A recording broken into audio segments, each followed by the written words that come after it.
Hello and welcome, everybody. This is the Global Startup Showcase. On this stage, we've been talking about connections. We've been talking about supply chains. Well, we're going to talk about chains of a different kind today. We're going to talk about chain reactions because a pitch on this stage at FII can lead to business and life-changing conversations. We've seen that many times. This isn't a deep dive.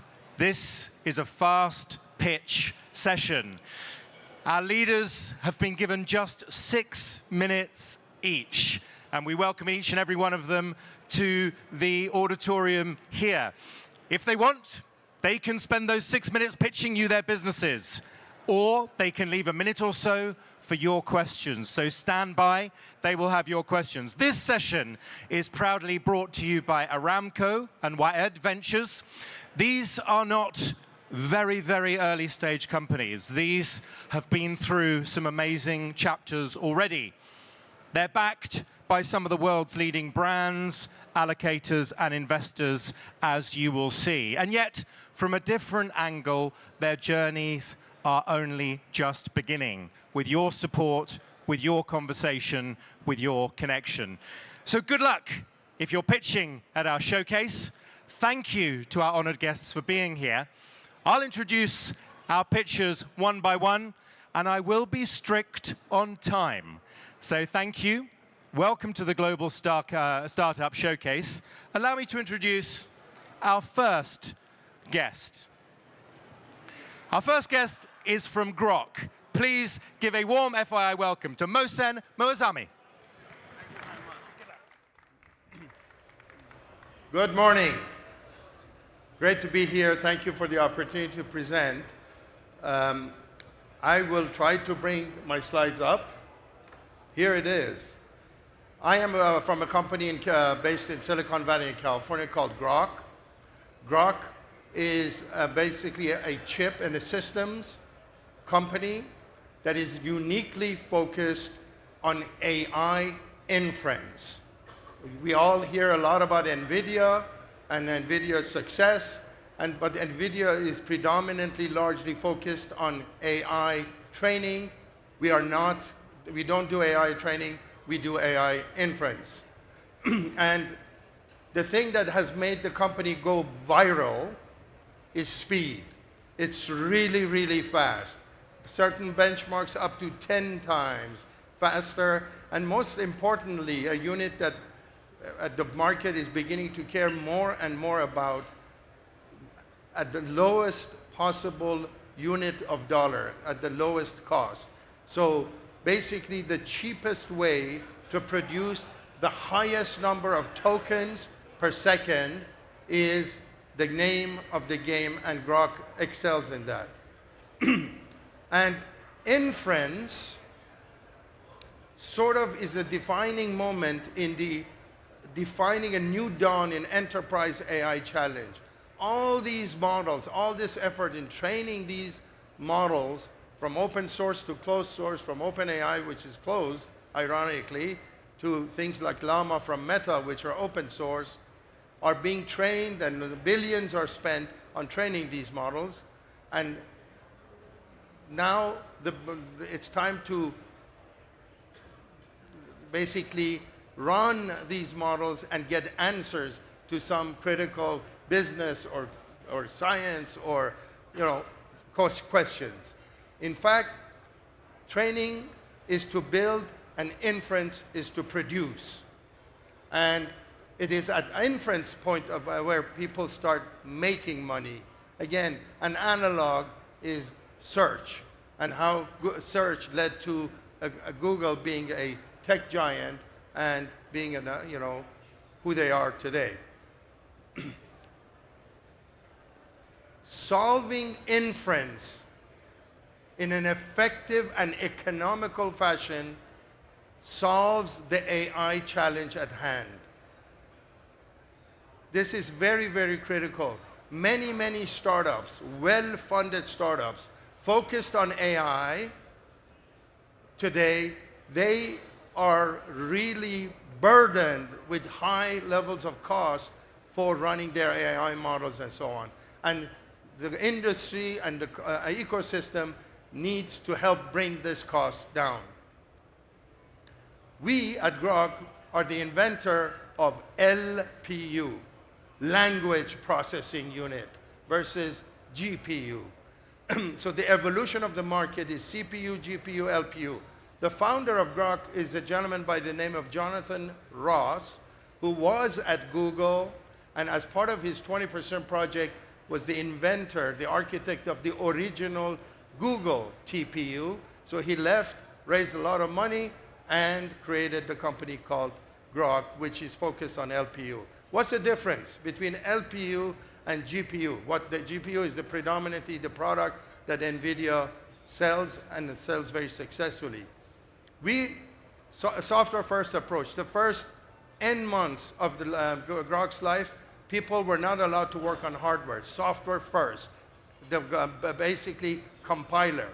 So software-first approach, putting software in charge of the hardware optimization versus software conforming to hardware inefficiencies. Programmable assembly line architecture maximizes efficiency versus the hub and spoke architecture, inherently inefficient and in a GPU architecture. Very important point. Deterministic compute and networking is required, again, is required for an efficient assembly line. Uncertain execution makes it harder for software to maximize efficiency. And we do not use HBM, high bandwidth memory, on our architecture. Everything happens on SRAM, which has many benefits, such as right now, all HBM market is basically cornered by NVIDIA. If your architecture uses HBM, which 2 people produce in the world, SK Hynix and Samsung in Korea, the entire supply of HBM is sold out to NVIDIA for the next year and a half. So good luck getting your hands on HBM. We use SRAM. Mohsen, and with that, to be fair to all pitchers, I must bring you to a close. Thank you very much indeed, Groq. Thank you, Mohsen. Thank you.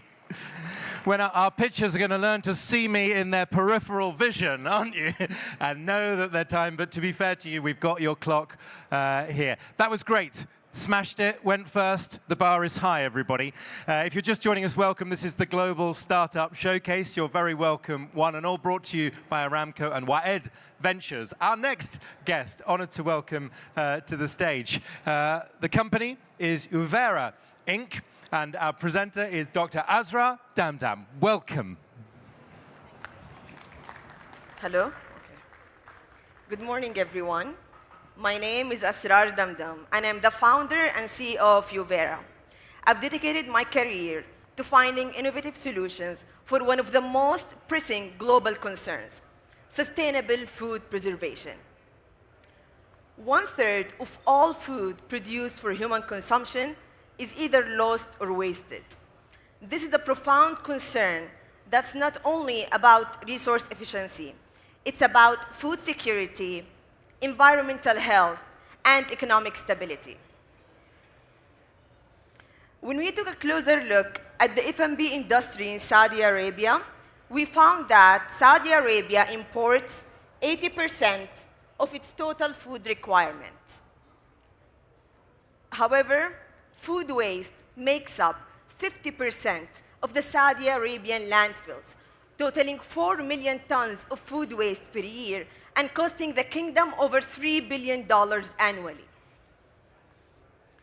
There are so many factors that produces this issue, but some of the problems that we found is basically the tough climate and the high temperature and the fluctuation temperature in storage and transportation.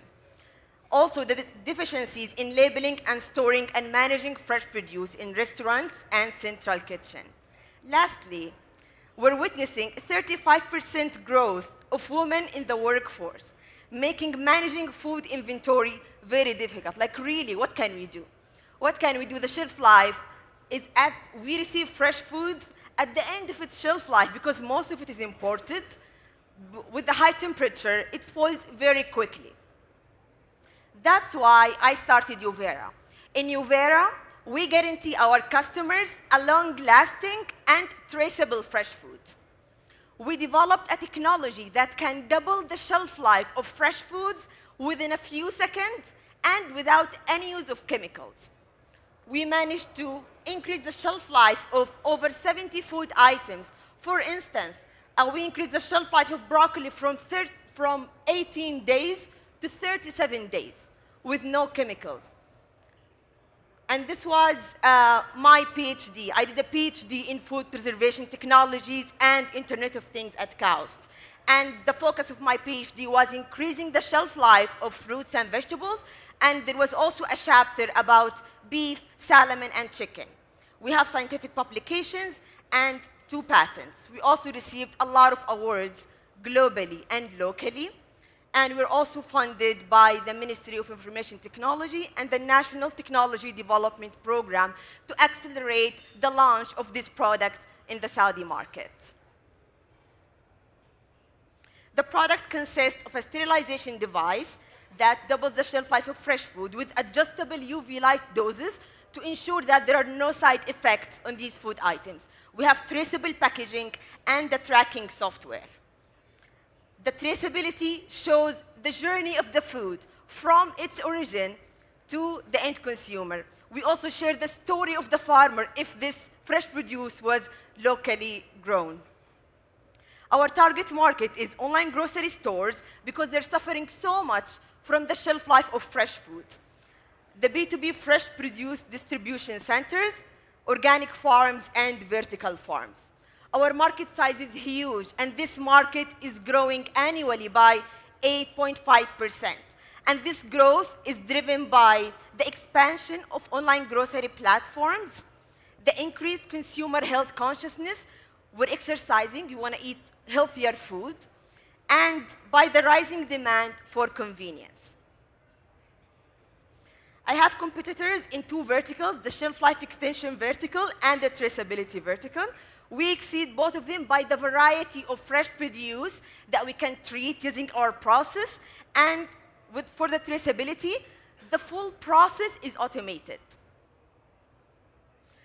Our revenue model consists of, the first offering is we give the shelf life extension technology along with the traceability license, and we charge 35 cents per package.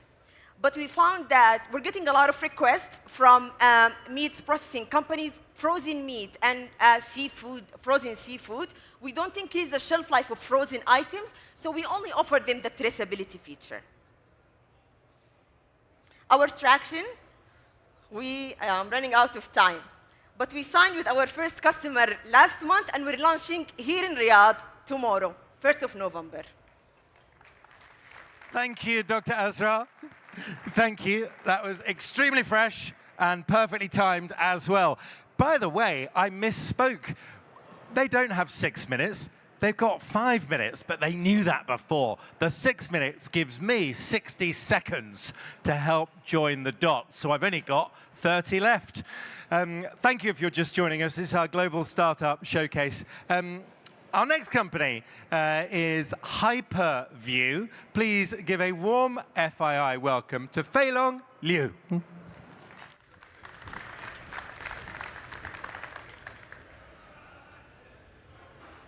Hello, everybody. Really appreciate the opportunity by Saudi Aramco and also FII give us a chance to present our product technology here. And I like to use a video show what we're doing here. And used to say that one picture worth 1,000 words, so it's very easy to see our product. So we work on the next generation heavy-duty transportation for the commercial vehicle segment here. And we try to make the future heavy-duty transportation not only emission-free, but also accident-free too. So aims to address the future of heavy-duty. And so this truck right now in the Damdam area and tested out by Saudi Aramco. And we're going to rolling out next year in Saudi. So this is the hydrogen-powered truck. And rather than electric-powered truck, hydrogen-powered truck has a twice or even triple the driving distance. Has a high energy density, has a long driving distance, can carry heavy load, So it's very, very suitable, transportation vehicle for the heavy vehicles, for the heavy goods. And also, most of you probably know, if you understand the MENA region, there used to be a oil production region here, but in future, a lot of energy, a lot of direction we're heading for renewable energy, and hydrogen will be one of the pillars for the future going forward. So we think the MENA region will be the very good market for the hydrogen-powered vehicles. And not only the Middle East region, we also market the truck in Europe, also in China, and so that's our target market here. So there are a few unique selling points for the truck here. So firstly, it's a very high automation truck here. And by the way, we are also supplier to a lot of our current truck makers for autonomous system. We provide nearly 200,000 units to BYD last year. We account for their 10% production volume for their autonomous systems providing. And also, right now, we are migrating that same excellent autonomous system to the truck platform. So firstly, it's using a full autonomous capability, and secondly, it's a zero emission, but without range anxiety, right? So the most problem for the electric truck is about, when you talk about electric, people care about this driving range, charging time. But with the hydrogen, you refuel in 1 minute, and you drive for 1,000 kilometers, just like as convenient as you using diesel truck today. But you don't have to waiting for hours to recharging truck. We had an interesting talk with the Sadafco, the Saudi Arabia food company. They are #1 ice cream producer in the country. They have a factory set up in Jeddah. They do ship something to Damdam warehouse. For 20-hour driving, you don't want their truck stop in the middle, waiting for 3 hours of charging, because the ice cream going to be melted, right? So we want to keep the food as fresh and the delivery be efficient. So that's really we think without range anxiety, matching today's diesel product value is very important. And #3, and I'm going to show the next slide too. So you're going to see this will be the unsurpassed user experience. Why is that important here? You look at today's truck. I mean, I'm 47 this year. I ride with many truck drivers these days, testing out our product. I don't see any truck driver younger than me. The young guy never come to work in the truck industry, because the driving truck is boring, it's old-fashioned cabin, no fun to hear. So we try to make the truck driving a respectful job, an interesting job, and a very comfortable user experience. So we believe that we can attract more working force back to the truck driving business. And also, we had a talk with the European customer too. He said if we sell the truck in Europe here, we could attract a lot of female driver back to the driver's seat too, because it's just a comfort truck to driving. So in somehow we try to solve this driver shortage issue for the world also. And all of those are built on the foundation that this is a software-defined truck, right? So traditional truck is a mechanical, electrical driven, but this truck, you can imagine that's like a supercomputer on the 4 wheels. So that gives the truck capability, have a lot of software to upgrade, autonomous software, digital cockpit software, fleet management software. A lot of today's advanced features are defined by this software thing. So that really we try to break ice. It's a new year of the trucking business. So there's some key performance number here. They carry nearly 60 kilogram hydrogen here and driving more than 800 kilometer range. It's double the electric at least. And also for autonomous driving, we do a level 2+ all the way to level 4. And the styling is beautiful, and also the driving resistance cutting the lowest by this streamlined shape. So here's the interior of the truck here. It's a single seat, beautiful interior truck, all digital cockpit here. So that makes you like driving a modern electric car. So that we think that we are attracting a lot of truck drivers to try this truck on hand. And by the way, this truck is equipped with a lot of smart sensor, camera, LiDAR, radar, to give the truck a sense of a 360-degree surrounding about the environment, supporting the high automation here. We talked to many customers so far. It's a strong market momentum right now. We talked to Highland, one of the largest hydrogen truck fleet in Europe, DHL Forwarding in Saudi, Resi Global, Sadafco, Kinza, and also Nahadi Chain. I mean, I'm sure you know all the names here. So they are all very interested in our truck here. If we deliver everything next year, we talk about more than 1,000 units in Saudi alone. So that's a very good business. And also, by the way, we are light asset truck manufacturer. We don't own heavy manufacturer case here. We contract our manufacturer to China Railway, the #1 China company in China, manufacture truck for us. We also contract JAC and Fulton as well too. And we localize in Saudi. And here, so we have a lot of customer interest here. So I would like to end my presentation with this video here to show the, some value about our customers. So. Yeah. I have news, I'm afraid. Okay. So thank you very much for your support, and hopefully we work on the decarbonization future. Thank you. Thank you, Feilong. That is an incredibly cool-looking truck. I think your next customer could be a rock band based on that short video. Thank you, Hyperview. It's an absolute pleasure. By the way, each of our pictures get just 5 minutes, and we are being strict with them. So please, let's follow up with them afterwards to the side of the stage for conversations. And of course, if we can help you connect with them, of course we will. Our next guest is from Boston Metal. Please give a warm welcome to Tadeu Carneiro. That's perfect, thank you. Salam alaikum, esteemed audience. My name is Tadeu Carneiro. I am the CEO of Boston Metal, metals veteran. I don't look like, but I am 130 years old, so I've seen things. I want to start with a short video showing why we do exist.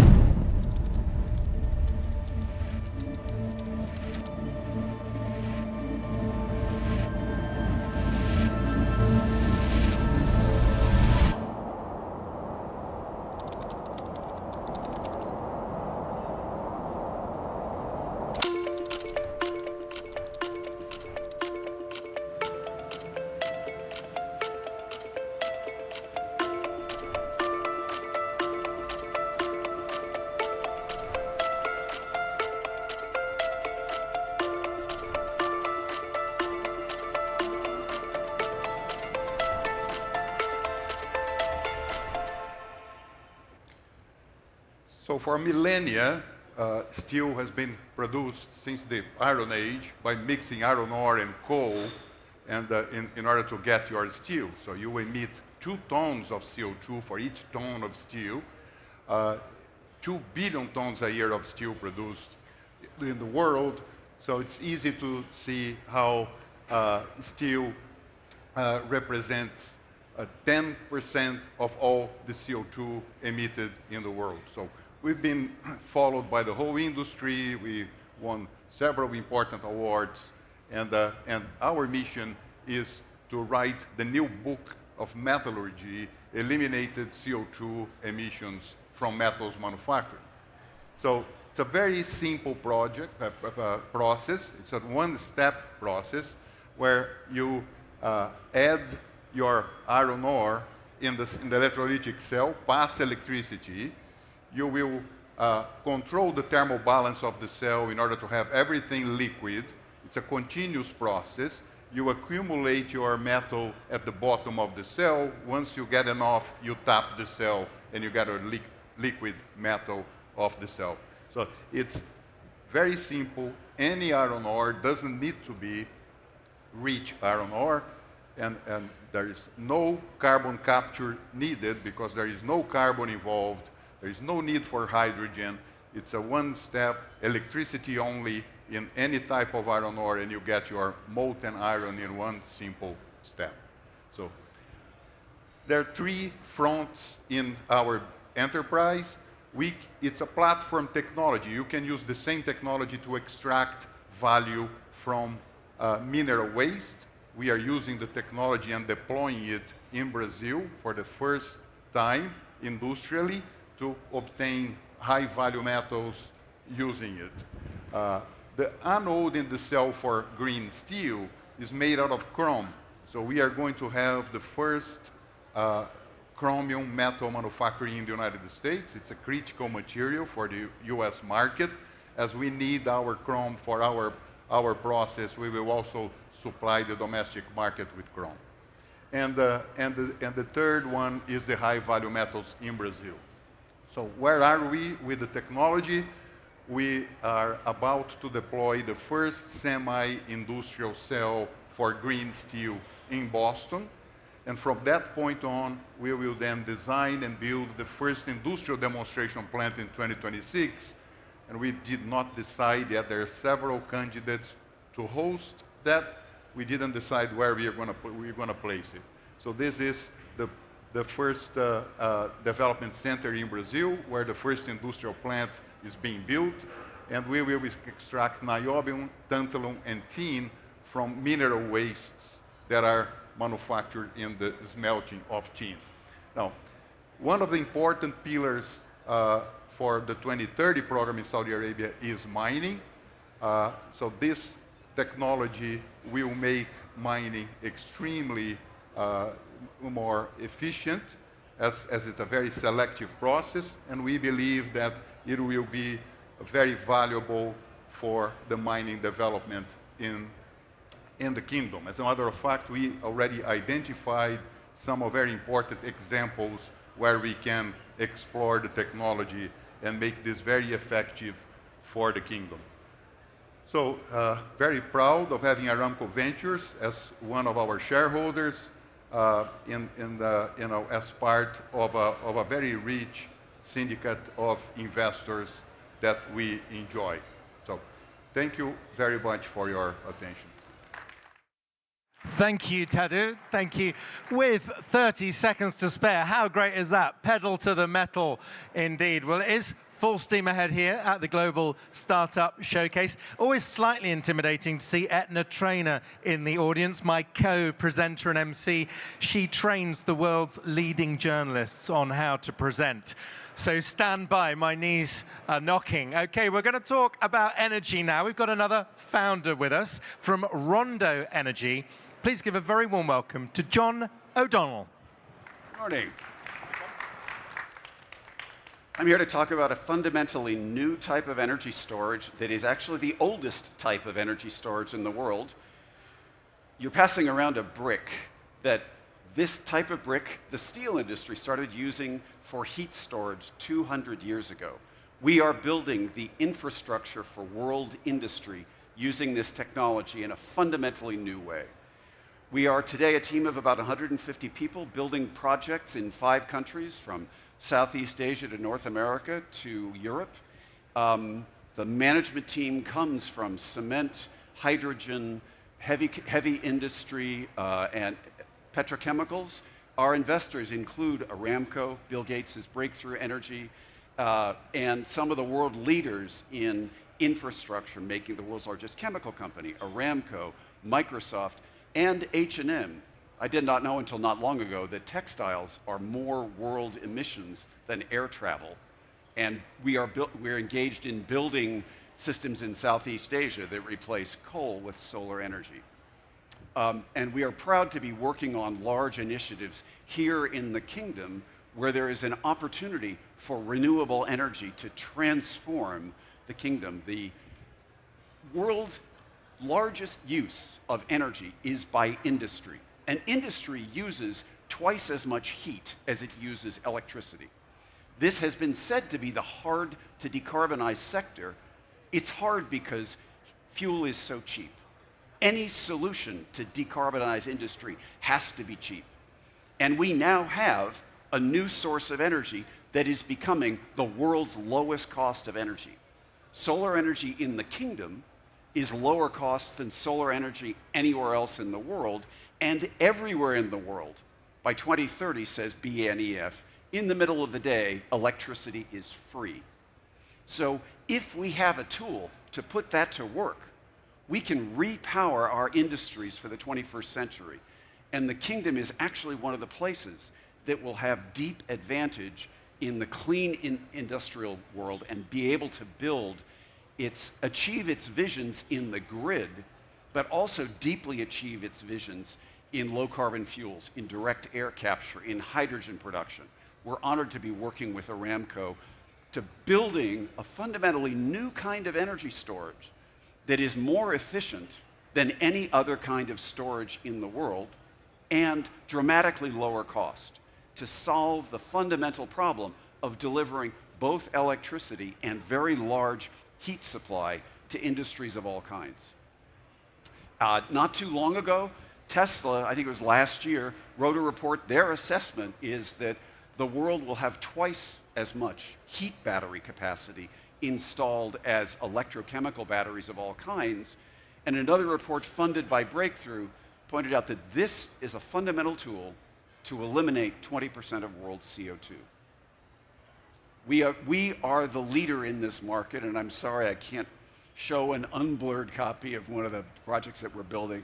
We built the world's first commercial heat battery. We are building the world's largest and building a gigawatt hour of projects around the world, making cement, whiskey. I'm not supposed to talk about that here. I'm told that's medicine. Beer, that one also. Polycarbonate plastic, polyester, and cement. What is the technology? You've seen that brick material. In 1857, the steel industry invented an energy-saving technology. We found a way to combine that with another century-old technology in a fundamentally new way. There was a deep physics insight that said we can move heat by radiation, the way a fire warms you, and use the world's lowest cost energy storage that's most proven, but heat it with electricity to very high temperatures and deliver continuous heat and make steam and deliver steam to every industry that uses steam just the way it's done today, and also deliver high temperature heat for making everything from ethylene to cement. So these three simple things, it's a very simple thing. Our largest model, we build buildings about the size of this building, fill them with 6,000 tons of brick, heat it to 1,300 degrees, it's glowing bright yellow, and store a gigawatt hour. We have 2 gigawatt hours of manufacturing production capacity today, rising to 90 over just the next couple of years. That highlighted brick is about this size, weighs half a ton, stores more energy than the battery pack in a Tesla, and weighs less than the battery pack. So, as I mentioned, the RHB 1200 is about the size of this building. We are today seeking partners on this journey. We're proud to have Aramco as a major investor. We are doing a fundraise right now, and especially looking also for infrastructure partners who want to work with us on building the 25 gigawatts for industrial heat here in the kingdom, the 6 gigawatts in Australia for our investor Rio Tinto, and projects around the world. Thank you. Thank you, John. I will pass that on with 10 seconds to spare as well. So, fundraising right now, seeking infrastructure partners. You heard it here. And I like the slightly blurred out photo as well. International man of mystery. We like that. We will see. Next up is Cequence Security. And that means our next pitcher is welcome to the stage. Please give it up for Amaya Talqualka. Welcome, sir. Good morning, everybody.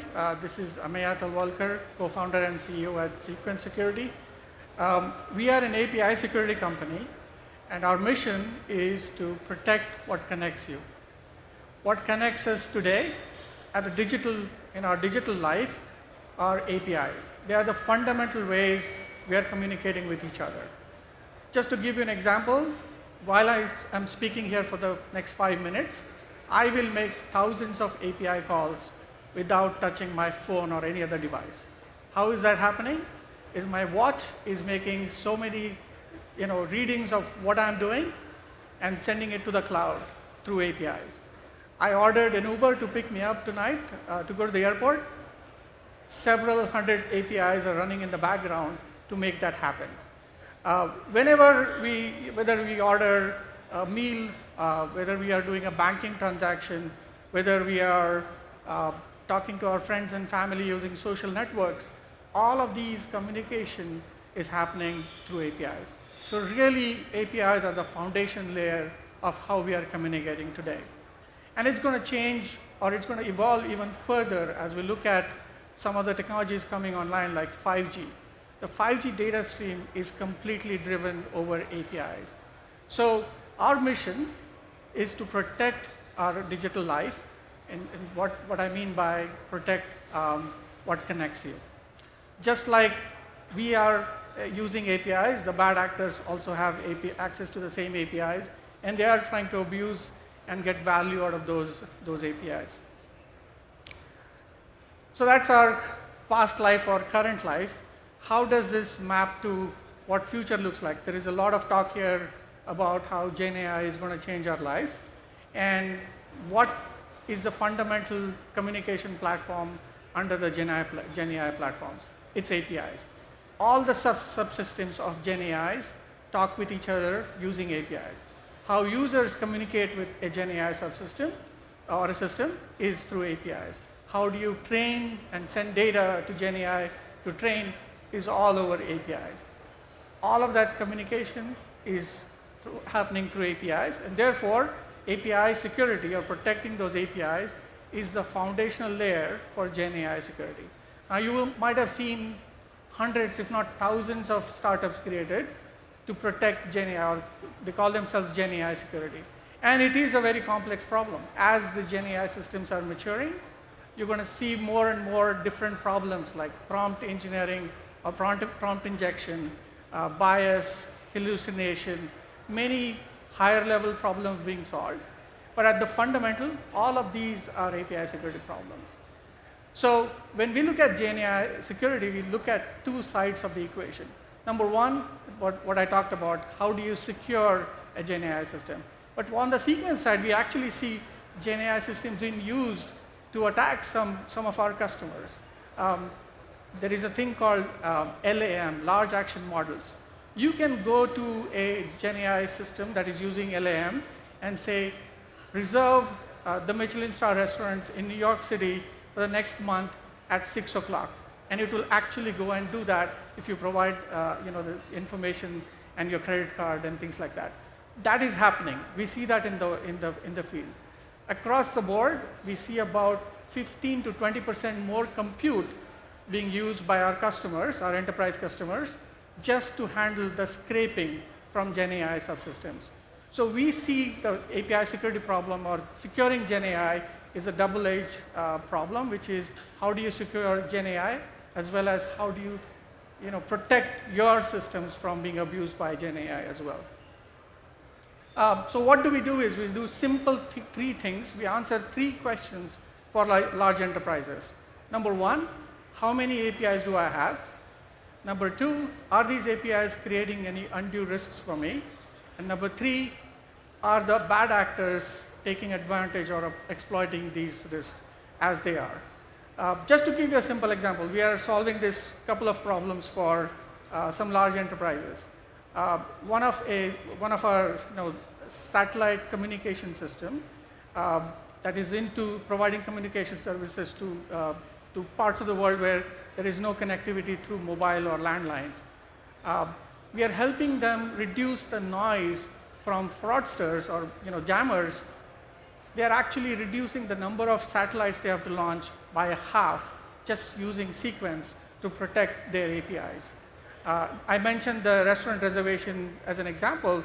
We're actually helping some large reservation systems like OpenTable and Resi in the US, making sure that humans can book these restaurants versus the bad actors that are using some kind of automation. So those are some of the problems we are solving. I can only go as deep as in 5 minutes as I can. This is a very high-level view of what your API dashboard looks like for you. Again, answering three questions: how many APIs do I have? What are the risks? And are these risks being exploited? We are happy to partner with many local systems here. Saudi Aramco is an investor in Cequence, and so is Sanabel. And I'm happy to share that as of last month, we are also protecting APIs for Saudi Aramco. Thank you very much. Thank you very much indeed. Perfectly timed. So protection from AI, protection for AI couldn't be more timely. It's the Global Startup Showcase. You're very welcome here at FII. Our next company is another fascinating organization with great momentum. It's Corrosion Radar. Please welcome to the stage Dr. Shiraz and Asrar. Welcome. Thank you very much. Good morning, everyone. I'm CEO and co-founder of Corrosion Radar. We are based in Cambridge, UK, and we provide a leading IoT solution to support predictive corrosion monitoring and support more safer assets in the energy sector. So let me talk a little bit about corrosion. Probably a lot of you don't know that corrosion is the biggest failure mechanism in the world, and it costs the world more than $2 trillion a year. And it affects different sectors, especially the energy sector, because it's asset intensive. So it affects the energy sector of today, and if we don't do anything about it, it will affect the energy sector of tomorrow. And it's the right time to do something about it, especially with the focus on smarter assets, Industry 4.0, and all the great technology we have on Internet of Things, on AI and data processing. It's the right time to move the way how we do corrosion from reactive to predictive way of doing it. So really, when we are managing a lot of assets, corrosion management is a headache.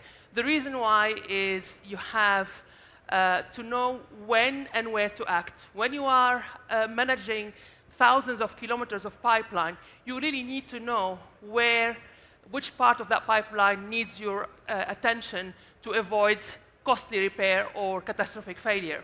So the pain really at the moment, the industry focuses on more reactive corrosion management, so basically finding corrosion after it happens, and that comes at a lot of cost and safety risk.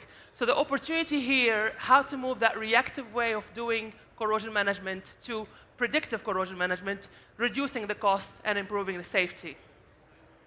So there is a video here that shows how at Corrosion Radar we are dealing with the problem. Sorry. The video is not working. If someone can press the button on the video, please. So it shows the corrosion radar solution at a plant level, where we try to make sure that we narrow down the area of concern to the asset manager. So everything you see in green, you don't need to worry about, and we really focus on the areas that highlighted in different color. Red needs attention. So imagine when you are dealing with a lot of assets and thousands of kilometers, it's really important. So our solution has a hardware and a software. Hardware are permanently installed on the assets, give data wirelessly translated using the IoT, and then processed with the latest and greatest of algorithms and AI to tell you really exactly where to act and what to do, and transforming data to knowledge and actions. So we are based in the UK, but we have different hubs. We have a hub here in Saudi, in the US and Europe. We have a global customer base. Aramco is one of our customers, but also one of our investors.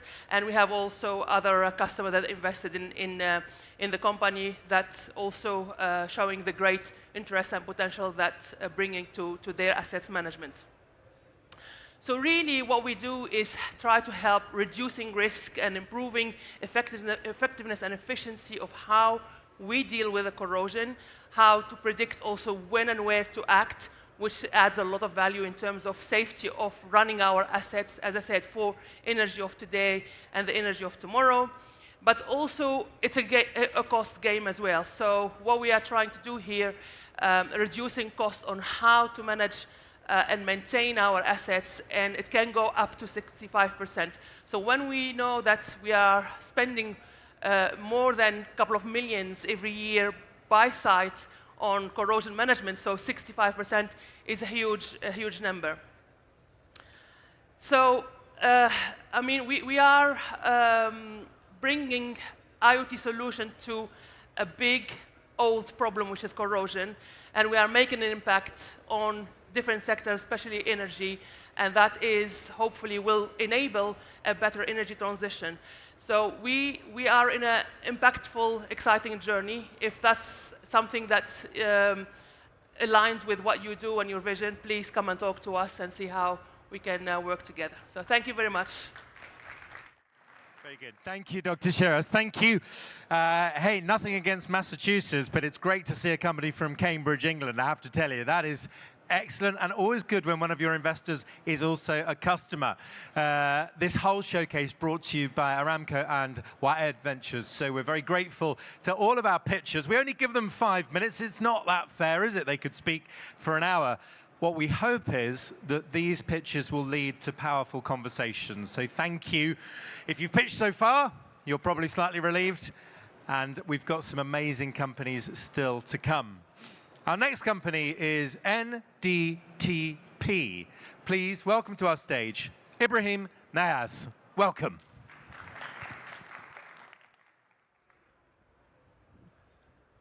Good afternoon, everyone. My name is Ibrahim Niaz, and I'm the CEO of the National Technology Development Program. It's a $700 million fund with a mandate to build and uplift and foster the growth of the tech startup ecosystem here in the country. Before going into the presentation, let's share some macroeconomics with you. Saudi Arabia considered to be the fastest growing country among the G20 countries, pushing toward technology and digital market with $1 billion investments happening in the last couple of years. We had that when it comes to the VC investments, we are account of 33 up to 35% of all MENA investments that happens in the last couple of years. Last year, despite the decline that happened in the VC investments market globally that ranges between -35 up to -45%, we closed the year of 2023 with a 35% increase from the previous year, reaching to $1.38 billion VC investments in the startup and in the ecosystem in Saudi Arabia.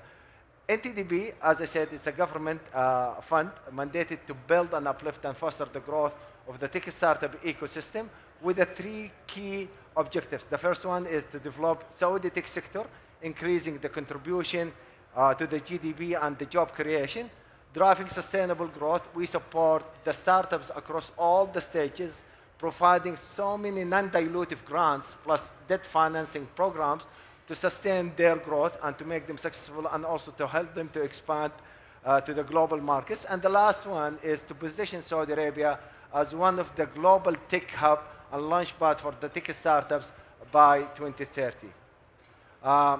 In our program, in our portfolio, we have 18 products that through these products, we support all the startups across all the stages. So we start supporting them actually at the pre-MVP stage, and we help them to grow until they reach to a unicorn or to exit through the IPO. We are so proud that 2 of our portfolio company, they became a unicorn last year, and a couple of our portfolio company, they exit through the IPO, and next week we are going to see one of our portfolio company, Purity, they will go to the public market and they will ring the bell next week. So we, as I said, we support the startups across all the stages, and not only for the local startups. One of our products actually is to attract global startups to the Saudi market and help them to grow to the MENA region. In the last 2 years, we brought 97 global startups to the country, and we helped them to grow to the MENA region, and we helped them to set up their existence here in Saudi Arabia. So as an impact, the impact that we created in the last 3 years, we supported more than 1,400 startups in the ecosystem. We created 568 new startups in the ecosystem, and today you will see 5 of these startups that came out from NTDP, brilliant founders, great startups, and they are growing so fast. We supported more than 1,500 entrepreneurs through our program, and we relocated, now we reach more than 100 actually international companies, and we brought 7 global accelerators to the country, and we established 7 acceleration funds with them. As an output, our companies, our portfolio companies, they raised 4.3 billion riyal as a VC investments. As I said, last year we closed the year with $1.38 billion VC investments in the country.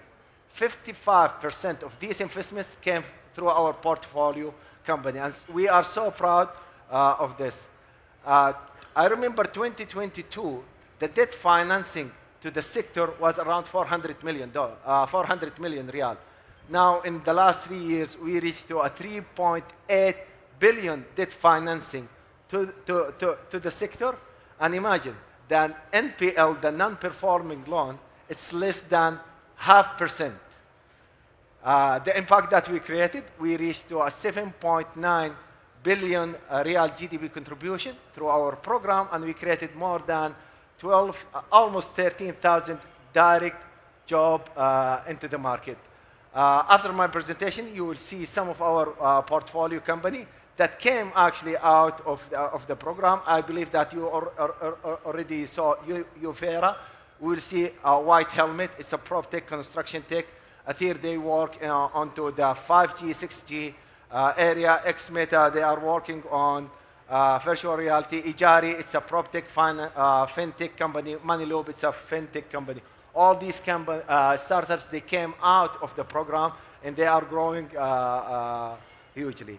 I really would like to thank everyone, and thank you so much. Thank you so much. That is a seriously impressive program. 568 startups created. And great to see Uvera up on that list. Dr. Damdam, we've heard from today, keeping food fresher, another milestone coming up this week. If you're just joining us, this is not the deep dive session that you were planning. This is the quick fire. This is 5 minutes per company, and it's our global startup showcase. So thank you if you've been before. Good luck if you are still to come. Construction is the name of the game for this next picture. I've been gazing at this since the showcase started, and I'm very keen to hear more. The company is called White Helmet. Please welcome to the stage Abdullah Al-Mohaha. Thank you, thank you, thank you. I love it. Thanks. Hello, everyone. This is Abdullah Al-Mohaha Al-Khair, the founder and CEO of White Helmet. The construction industry is the largest industry with a value of $12 billion. The huge problem is the rework activity, which is cost about 9% of this total value. It's around $1 trillion US. In the Middle East, the rework is about 30% from the construction value, which is a huge loss. The main causes of the rework activity is the miscommunication between the parties, the contractor, the consultant, the design team, the construction team, the miscommunication, the poor quality control, quality assurance, and the poor data coming from the construction side. Normally, all the data coming from the office to the construction side, but very few data and accurate data coming from the construction side to the office. That's why we created White Helmet, to enhance collaboration, progress tracking, communication between all parties. We are a proudly Saudi company with a Saudi tech brand. As you can here see, we use a 360 camera off the shelf to capture 360 data and to create a digital twin. You can view the site from your office. You can have time lapse for every square meter, inside or outside the construction site, like indoor or outdoor. Also, you can compare the progress as a weekly process. So every week you have a report, you can compare the progress and the quality for every square meter of the construction site. And you can compare it actually with the BIM model, which is the design model, so you can avoid clashes and misalignments between the design and actual, and save time and money and wasted material. So White Helmet, it's very easy to use. We use the off-the-shelf camera with our app to capture the data from the site, then upload it to the cloud, where our AI will do the magic. Then everybody can calibrate and view the site. I will take you through our technology. It's a basic 360 camera, but when the data goes to our engine, it creates something called a point cloud model, with every element identified in the model. Then we take this data and create a mesh model. From there, we create a 3D model to compare it with the design model. This is all done by our AI. Our current client, we have giga projects like King Salman Park. We have Saudi Aramco Tanaji project, SWCC, CAF are using our solution. Also, we have government, semi-government, private sector are using the solution today, locally and internationally, companies. And overall, some of our clients, they came back with the direct benefits by saving 95% from the documentation process, 75% from the travel cost, and 20% in delivery, faster delivery. Today, White Helmet is around 6 countries being used. We covered 1 billion square meter with 9,000 projects around the world. Proudly Saudi made. This will not happen without the support and the initiative from NTDP, the next era. They support us a lot in the developing of our AI and R&D. Here is the barcode to partner with us and to join White Helmet. Thank you very much. Thank you. Thanks. Very good, and good kudos there to NTDP for their support. One of several companies pitching today that program has supported. Okay, so coming to a construction site near you very soon.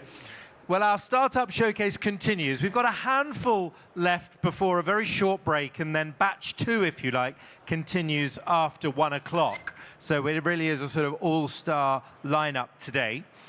Our next company is from Althea Connectivity.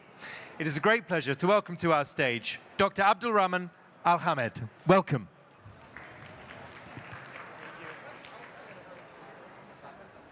Hello, everyone. I hope you had an exciting morning. So it's my pleasure today to introduce you to Althea Connectivity, a wireless technology company focusing on revolutionizing the connectivity sector. So I would like to start with just the motive. We actually basically focused on disrupting the connectivity because we really believe this is one of the vital things that we have in our life. We take it for granted because everybody has their phones, they have their internet connection, but there is actually 1/3 of the global population who has basically no connectivity at all. And if we go and focus just in the Kingdom of Saudi Arabia, we have actually more than 2.5 million households who they cannot even watch or stream a movie because of the internet limitation. The other thing is actually the data rates as AI and virtual reality become normal thing in our life. We have to improve our infrastructure because of basically this new application. The last thing, who would say no to reducing the cost of the internet service or the connectivity infrastructure? And that is actually our third motive to innovate in this sector. So what we're trying to do is actually complement the current infrastructure. So we have fiber, which is basically an excellent way to provide connectivity, and we have 5G, which basically we use in our phones. However, there is still part of the market which is underserved, that they cannot have fiber because the density is small. So small towns, most of us coming from a smaller town around the kingdom, or even in outside the kingdom in Africa or India, where basically the density is not enough to build fiber infrastructure. And the 5G actually cannot sustain the capacity that we need. So what we came up with is the air fiber technology, where we are transforming the fiber from underground and delivering it using a new wireless technology. The key added benefit here is now we don't need all the cost of digging and conducting under the ground. We just use a wireless signal, and we perfected this wireless signal to provide fiber-like performance. So the promise here, no more waiting for 10 months to get the service to your home. It's a matter of days. We are reaching gigabit per second data rate, unheard of in terms of wireless. And moreover, this is the cost reduction for this technology. So what we had done at Athir is actually we built the whole stack, and this is, I can assume this is the first company that built the full stack, hardware, software, and firmware, integrated all of them to provide this air fiber technology. So with the fund and support from NTDP, we managed to basically design the radio unit, a very sophisticated device that basically delivers this gigabit speed, and we can reach to extremely long range that regular 5G cannot serve using the traditional technology. This is again a picture of the hardware that has been done fully by Athir team from scratch, and a proprietary technology for Athir. So I focused basically about broadband connectivity, but that is not the only use for connectivity, right? We have factories, we have refineries, we have entertainment venues.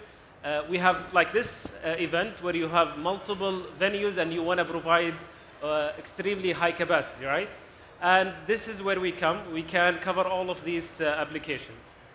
So I'll give you an example. Here you can see multiple buildings, and you can either dig fiber and wait for months, or basically use this technology and bundle all of these houses into a single point, exchange point, that you can easily serve immediately.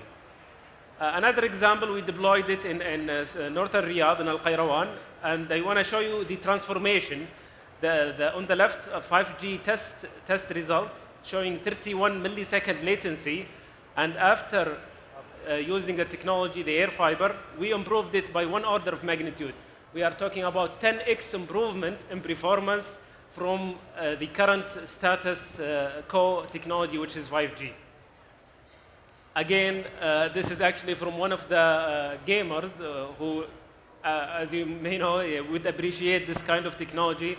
We delivered 2 gigabits per second and 3 millisecond latency. If one of you play video games, or especially shooter games, first-person shooter games, you will jump seeing this kind of performance. I don't know if the video will play, but no, I don't think it's going to play. But I had a simple video just showing the people reaction to such technology. We believe this is a disruptive way of delivering connectivity, and we are very excited about it. Thank you for your time. Thank you very much indeed. That's Athir, everybody. Incredible speeds there, and 60% cost reduction. Hard to get that out of one's head as well. Well, how many to go? 3 pitches remain before a fairly short lunch break. I'm fascinated to hear what our next speaker is going to share. The company is IXMeta. I'm pretty sure I've seen them on screen at least once today. Please give a warm welcome to Rawan Al-Moqbil. Welcome, Rawan. Let me start by talking about a problem everyone knows about.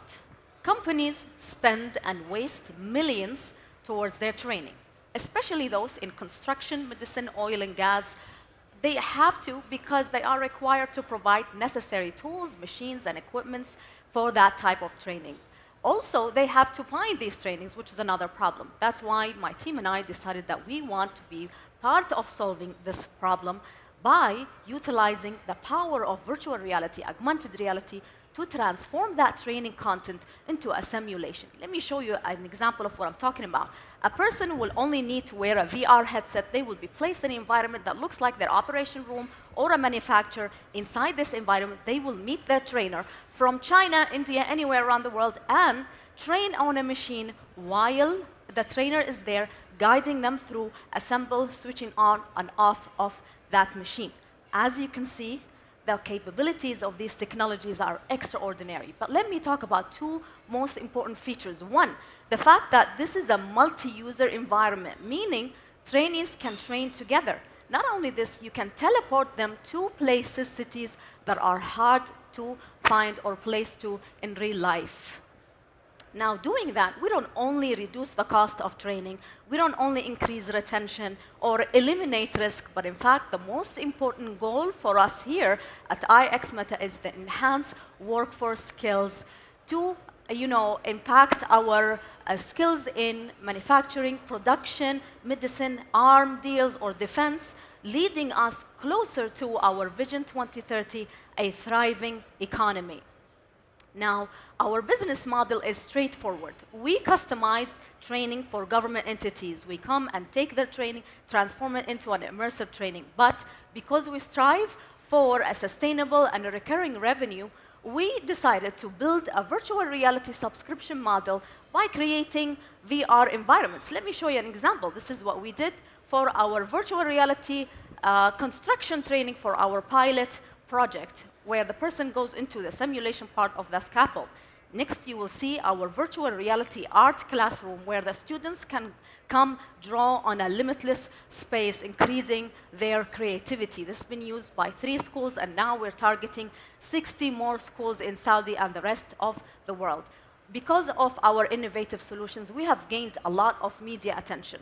In fact, I'm proud to say that we won a local award with MCIT, the Ministry of IT, as the best metaverse company, and a global award as the 2nd most innovative company with Georgetown University and the Atlantic Council. Not only this, in less than a year, we managed to have $500,000 in revenue, doing something totally new and no one has done in this region. And of course, you know how hard is that. But not only this, we are the first and the only accredited company to be a virtual reality provider in the kingdom by the National E-Learning. We have an MOU with the Water Academy to create first of its kind virtual reality online library with local content. I can tell you more about what we did, but I have to tell you that we are exploring extraordinary opportunities in the defense, in the healthcare, and in innovation departments. I have put together the best people for this company, experts in business, management, technology, innovation, training. But lastly, I want to leave you with this. This is not about technology. This is, in fact, about the future of our economy. If you want to improve your education for your employees, or if you are passionate about impacting people's life, as cliche as it might sound, by improving their skills, let's do it together. Thank you very much. Thank you, Raman. Thank you. That's IXMeta. How refreshing is that? You hear so much theory on this, but to see it in practice happening today is the real deal. Very exciting indeed. Thank you. We have 2 final presenters in this global startup showcase before a short break, and then we'll be back at 1 o'clock for even more. So good luck to the final 2 pitchers. The next company you're going to be hearing about is called Ejari. It's my pleasure to welcome to the stage Yazid Al-Shamsi. Welcome.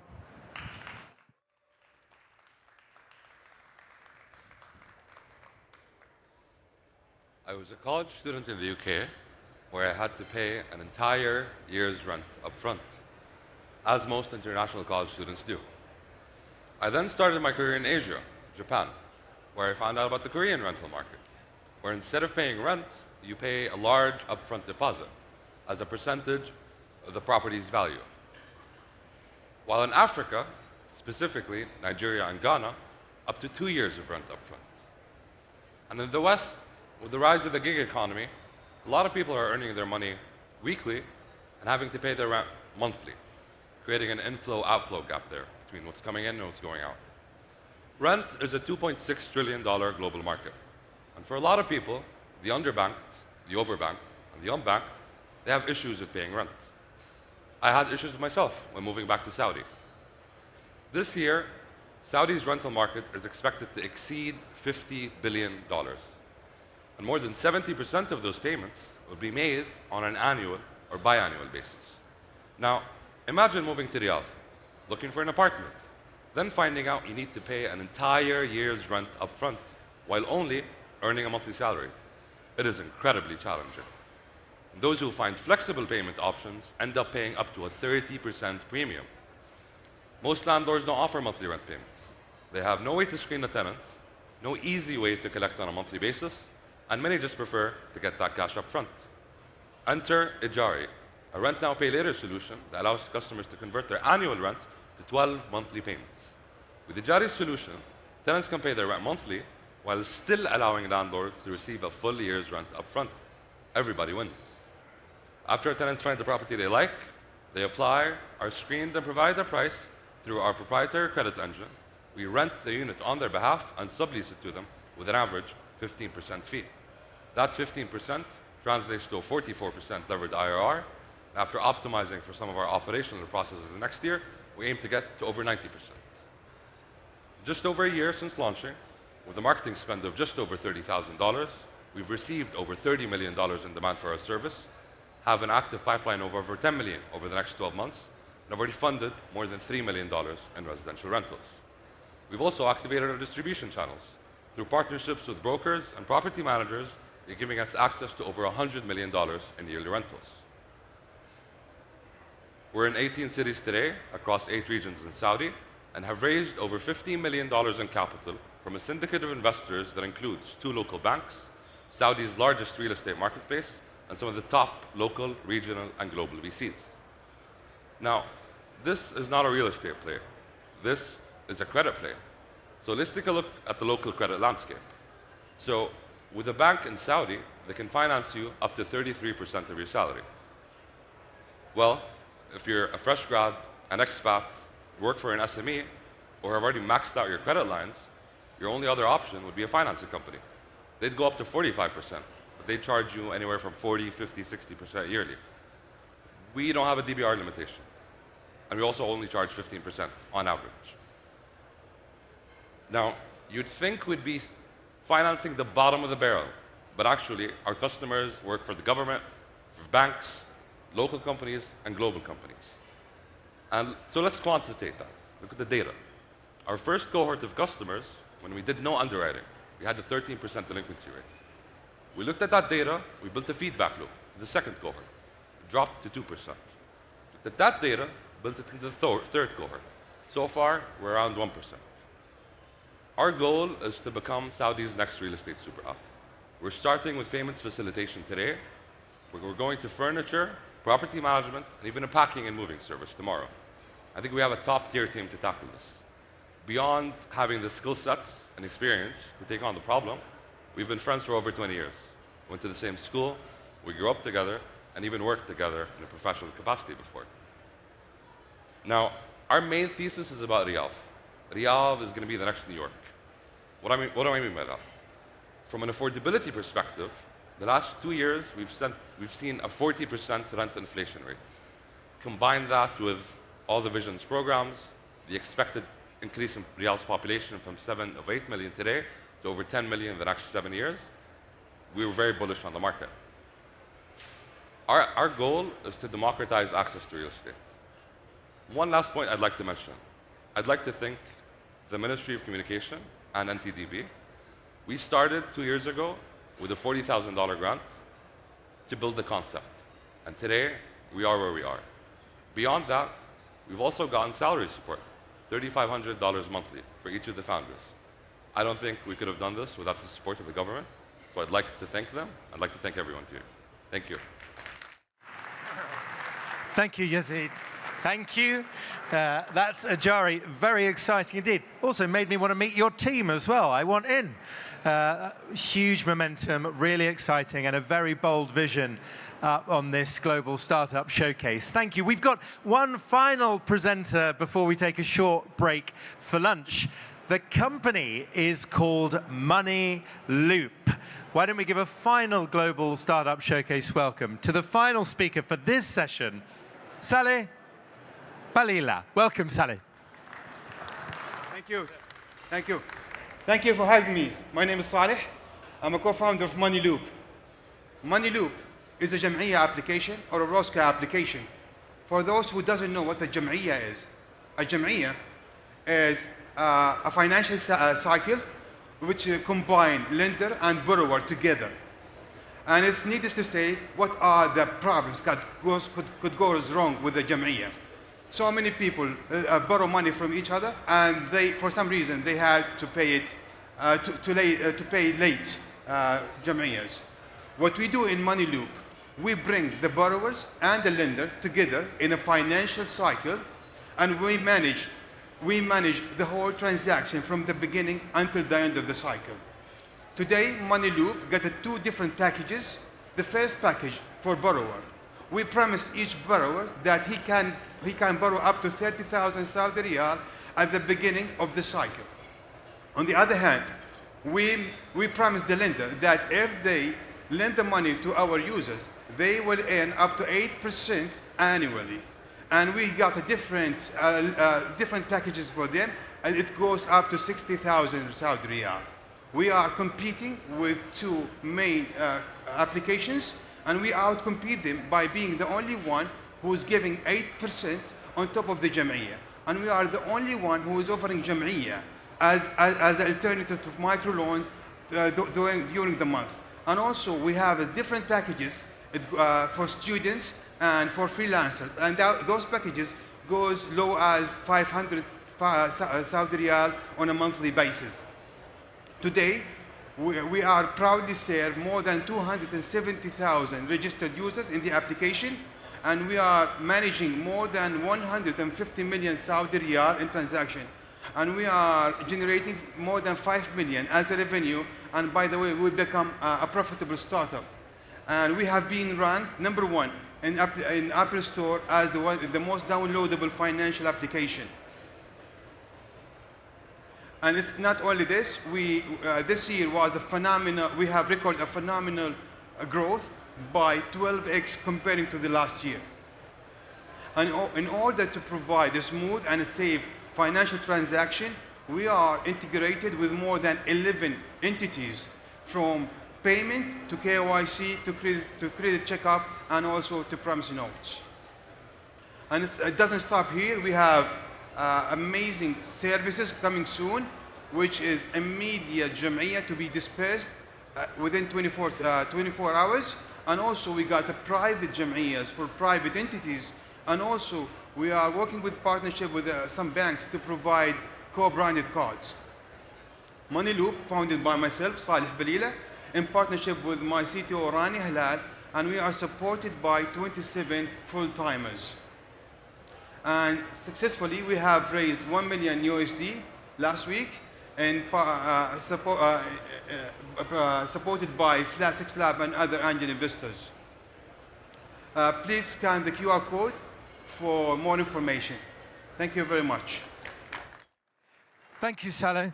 Thank you, Money Loop. Congratulations on the funding round. Show me the money, onwards and upwards. That concludes this section, but by way of very brief reflection, these companies have been supported by Aramco, by Wa'ed Ventures, and also by the National Technology Development Program. And to them, we're hugely grateful. To you, we're grateful for your attention and for the conversations.